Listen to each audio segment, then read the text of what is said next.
మీరు ఊహించుకోండి, మీ అమ్మ నాన్న ఇంట్లో ఉన్న 2-3 బిడ్డల్ని రోజు చూసుకోవాలంటేనే ఎంత కష్టపడతారు. అలాంటిది పాప అధ్యాపకులు ఒక్కొక్క సెక్షన్కి 30 మంది విద్యార్థులు, 40 మంది విద్యార్థులు, 20 మంది అందరినీ కూర్చొని ఎంత ఒత్తిడి తీసుకుంటారు అధ్యాపకులు.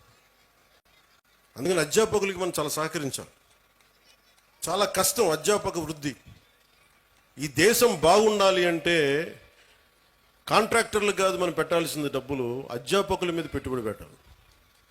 అధ్యాపకులను గనక నిజంగా గనక బడ్జెట్ పెంచితే, అధ్యాపకుల మీద కనుక పెట్టుబడి పెడితే, వాళ్ళ కనుక నిజంగా విలువలతో ఉన్న అధ్యాపకుల్ని బయటికి తీసుకెళ్తే ఈ దేశం చాలా అత్యంత అద్భుతంగా ఉంటుంది.